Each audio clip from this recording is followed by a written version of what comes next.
Hey everybody, this is my little 5-gallon mini bow, and I use it to breed snails to feed my puffer fish. And recently the worms that have been in there have gotten to be a little bit out of control, and I'm not sure exactly what kind of worms they are. They seemed to be Planaria, and they still may be. I'm not exactly sure if Planaria describes a variety of different types of worms or exactly how that works. But what they look like to me is leeches.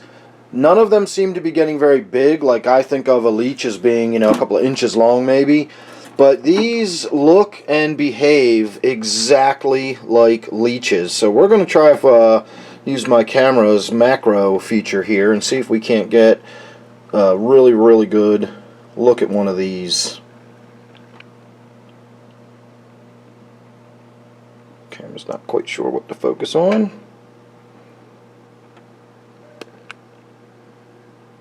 There we go.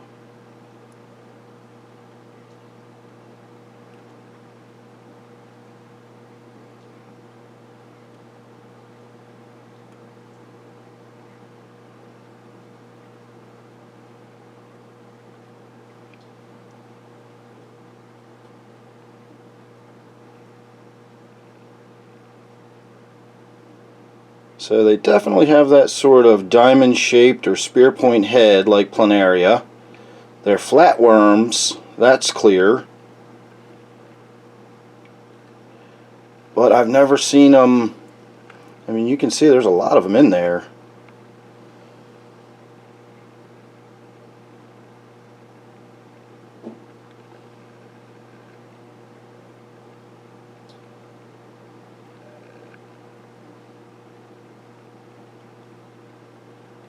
And to me they just look like small leeches. I wonder if they were able to get a hold of fish or animals that they could then attach to. Would they grow? Would they get to be what I think of as the size of a leech? Because they certainly look like them. And there's a lot of them in there. So what I've done so far, zoom back out here, I've taken a few of them out and put them in hot water, and you can see those sort of black dots right there. They curled into balls instantly, and then they even sort of stuck to the bottom. You can see they're not moving when the water splashes around on them. They've got detritus and everything stuck to them, so I'm kind of assuming that they curled into a ball and then immediately dumped a slime coat in order to protect themselves from whatever exterior threat was getting them. So I'm going to give that some time, and we're going to put some cold water back in there and see if they get up and move around again.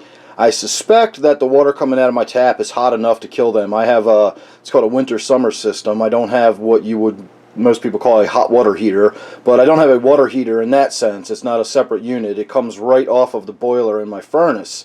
So my water comes out of my tap at about 165 degrees. It is scalding hot. So that should be hot enough to kill any kind of macroorganism like these worms. I don't know if that's necessarily hot enough to kill, microorganisms or bacteria or whatever that might be in a tank, but I certainly think that if I fill this tank with water that hot, it will kill these worms. And then if I give it a good dose of rubbing alcohol or hydrogen peroxide on top of that, it will certainly sterilize this tank. I was able to get to the big chain pet store today, and I brought home a big bag of snails while they happened in there while they were cleaning their tanks. So they collected up a bunch of snails for me.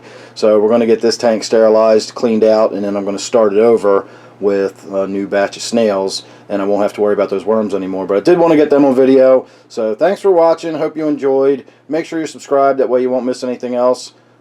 Hope you enjoyed, and I'll see you real soon in the next one.